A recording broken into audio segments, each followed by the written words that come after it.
Lovely to see you guys all back at the Herbathecary, and today's wild herb risotto recipe got a little eventful. We decided to make some dandelion coffee as well, and turned out we needed to use some of the styptic powder that we made from the wild yarrow. So as you guys always know, always do your own thorough research. Never believe what you hear. Go find a book and don't take my advice just because I'm not using it. Hi guys, so we're here at my local park and today I am looking for some goodies on Brexit Day. It's January 31st and I'm looking for a lymphatic system helping, endocrine system helping, liver cleansing, immune boosting risotto that I'm making. So let's go have a look and see what we can find.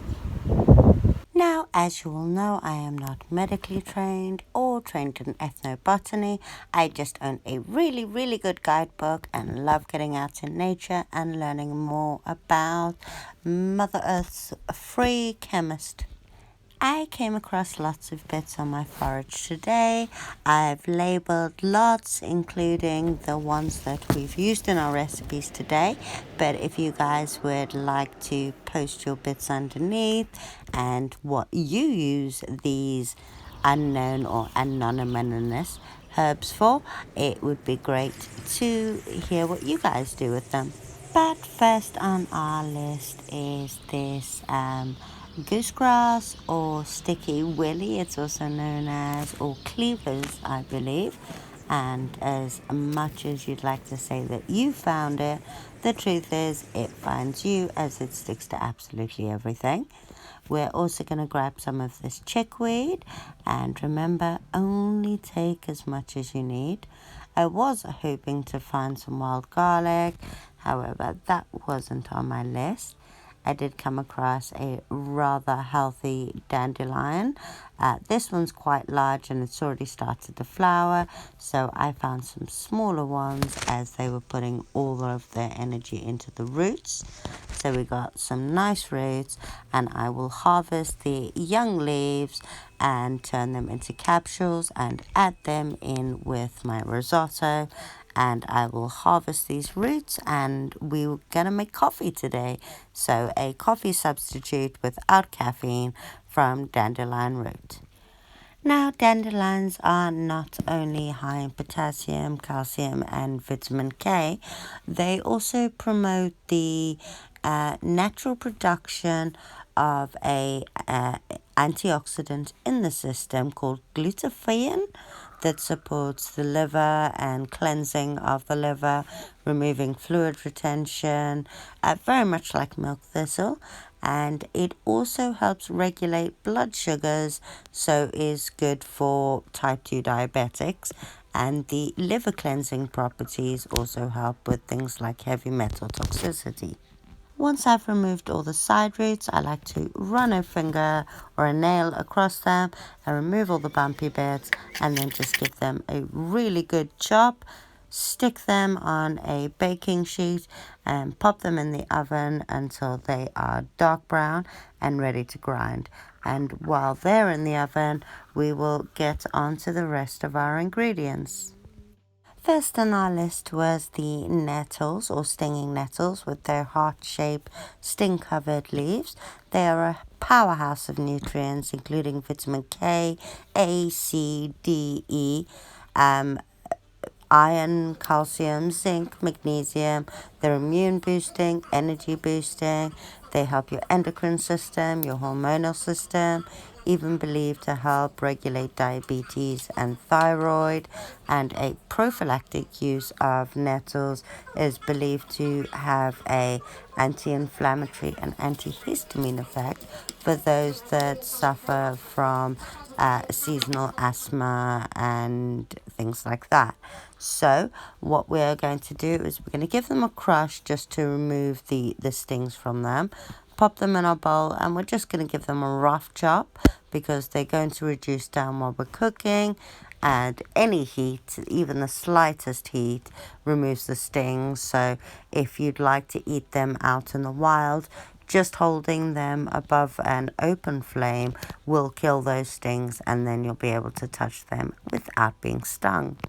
Next into our pot is a recent discovery for me, which is chickweed, or lymph cleanser as I really have come to know it. It's full of calcium, iron, niacin, selenium, thiamine, antioxidants, vitamin C, beta carotene. It is absolutely amazing. It is known to purify the blood and the lymphatic system, can be used as a poultice or a salve for rashes, and really helps with arthritic pain, which makes it my best friend. Next is, again, we're going to pop some of those fresh dandelion leaves that we harvested. We're going to pop that in there as well. So I'm just going to give them a rough chop. Pop that in our bowl and move on to our sticky willy. Now we're going to use the new fresh tips. You could use them in salad if you have to go with the older bits, but this is an amazing blood and liver cleanser. You could make a poultice out of it for any inflammation of the skin. You could juice it. You could make a suckers, an ointment, or a tincture. It is absolutely amazing, and we're going to pop that in. Next on our list is wood sorrel, or oxalis. It does contain oxalic acid, but then so does spinach, rhubarb, and even chocolates. It normally has a pink blossom, however, not so much in autumn. It can have a very tart taste, and avoid it if you suffer from kidney stones. However, I do not. It has great flavonoids, good for asthma prevention, and also good for protecting against cardiovascular disease. So I'm going to pop a few bits in that, and then I'm just going to dry the rest. In addition to my forage bits, I also took a few bits out of my garden, which are a few different spinaches, some basil, and some other herbs. So I'm going to add about 2 tablespoons of oil to my pan, and the half an onion, and we'll just give that a fine chop and chuck that in. Now, I didn't expect to find a use for my yarrow styptic powder, but I chopped my finger thanks to bad knife etiquette. So let's try out the styptic powder together. So I've kept the cut clean. Oh, it's really bad. I'm sorry if you're a bit woozy for blood. So we're going to keep that wound dry and cut, and or dry and sealed rather. And I will powder some of the styptic powder, pack it onto the wound, and see just how well yarrow actually works as a replacement plaster. Although as I'm going to continue cooking, I am still going to stick a plaster over it, but as it'll be dry, we'll see the results at the end. So back to our 2 tablespoons of oil heating in our pan on a medium heat, and we are going to heat and continuously stir these onions until they're translucent, and we don't want them to heat too much, but just keep stirring them. And here we go. So they're nice and translucent now, and time to add our risotto rice as per the instructions on the bag. So I'm going to add mine and keep stirring it in until the risotto rice has absorbed the oil and starts to go clear. I'll now add a cup of water and half a stock cube. This is vegetable stock. It isn't necessary. You could make your own vegetable stock. I'm going to give this a good stir in and further allow the risotto rice to absorb all the liquid and become soft and squishy like actual rice. Once it's at this point, I take it off the heat and add in all my live greens. Just the heat of the rice and the liquid is enough to reduce this down at this point, as you don't want to destroy all the minerals and vitamins in the greens that you've collected. So while I serve that up, I'm going to check on how our dandelion roots are doing in the oven. But this is actually amazing. The wild leaves just taste kind of like spinach actually, although a little spicier, a little fruitier. It's amazing. The dandelion roots are out of the oven and they're black and actually already smelling like coffee. So I'm gonna pop them into my mortar and pestle and give them a good crush before I pop them through a coffee filter with some boiling water and make myself a nice brew. Feel free to add honey or stevia powder or sugar. I like mine just by itself.